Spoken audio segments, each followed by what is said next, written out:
You should really track whether there are known vulnerabilities in the libraries that you're using. Hi, my name is Bernhard, I'm a software engineer working in Vienna, and in this video I'm going to show you the OWASP Dependency Check tool. With this tool as a part of your pipeline, you are automatically notified about known vulnerabilities in your libraries, and you can take countermeasures such as updating them. I will show you how to integrate the OWASP tool in your Maven profile, add it to your GitLab pipeline, and how to make sense of the report that is generated by it. Let's get started. So we create a new project on Spring Initializer and add one dependency as an example. We just pick Spring Web, and then we download the generated project.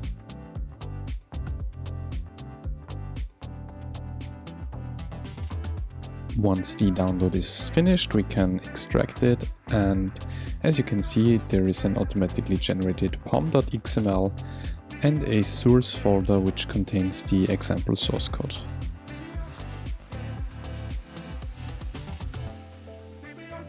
We will now open the project with the IDE of your choice. In my case, it's IntelliJ.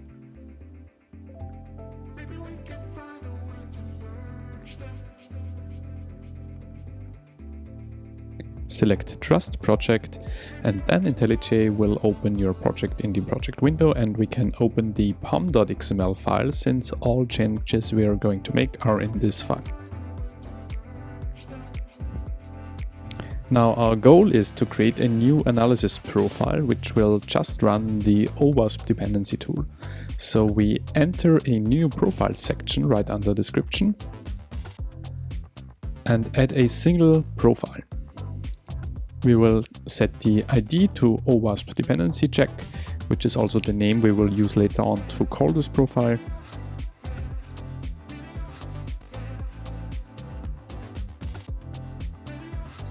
And we give instructions on what the profile should do by specifying a plugin with the group ID org.owasp. Now from this group we need the artifact with the ID dependency check Maven. And of course we also need to specify a version, and in my case the newest available version is 6.1.3, but just pick the one that is newest in your case when you view this video. Now under executions we want to specify what we want to do with this dependency, and we add a goal which will just check the dependencies that are specified in the pom.xml. Now the next thing I want to specify is that the build should actually fail when there are dependencies with known vulnerabilities higher than, say, level 5 on the CVSS scale.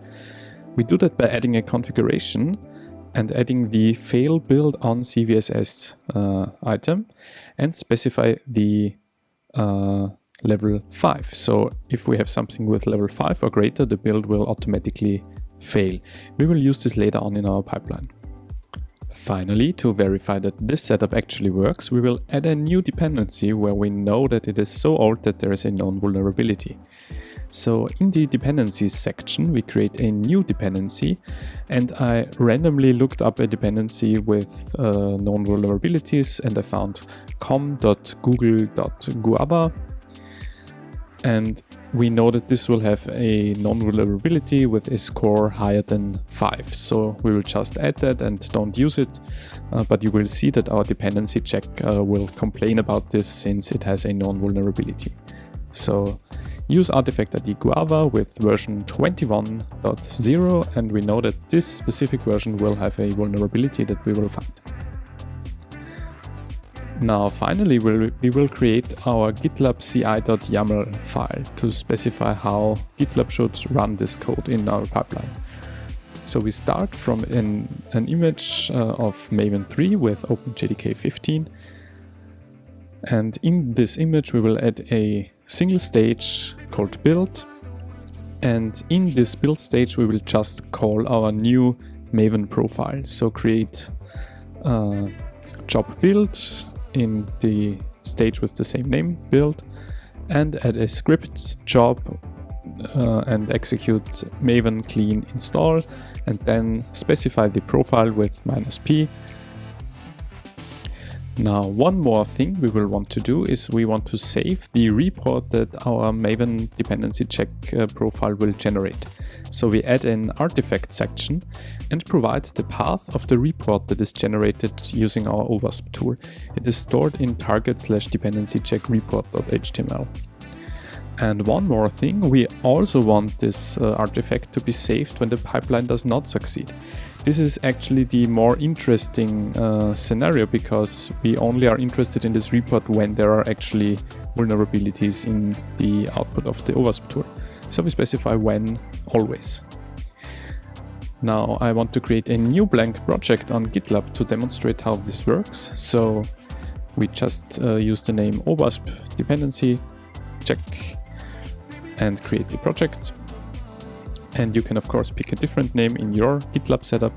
Just create project, copy the repository link and set up everything locally. I already did that, so if you do not have experience with that, just look it up.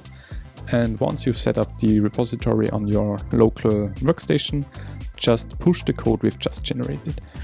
Now importantly, we already have the GitLab CI.yaml, and when we commit the codes, it will automatically run the pipeline. So we can go to CI/CD and click on the running button of the pipeline. And once we enter the pipeline window, we can select build, which is our stage. And after a few minutes, we will get the output of the dependency check tool. So you can already see there is one or more dependencies with known vulnerabilities. In our case, Guava version 21. And if we scroll down a little bit, we will also see the detailed info on why the build had an error. And it is because it did not pass our filter where we only allow CVSS scores of below 5. Now, if we look up the vulnerability that it found, we can see it's a base score of 5.9. So it should fail and everything worked perfectly fine. Now we also see that there was an artifact generated in the form of an HTML report. So we enter the artifacts view and open this HTML file, and there we can also see the dependency check summary, and we can see our Guava 21 dependency with the 5.9 score vulnerability that was found. So everything worked fine. You are now able to view dependency errors in your pipeline, and just one more thing, it definitely would make sense to run this pipeline as a schedule and not only just on commits, since the database is always updated and it makes sense to do this regularly. So we set up a new schedule, put it to 3 AM in the morning, give a name for the scheduled run. We will just name it vulnerability check. And when we click save, we now have a scheduled vulnerability check that will fail when there are new known vulnerabilities in our libraries. To summarize, you have now an automatic way to find out about known vulnerabilities in your libraries.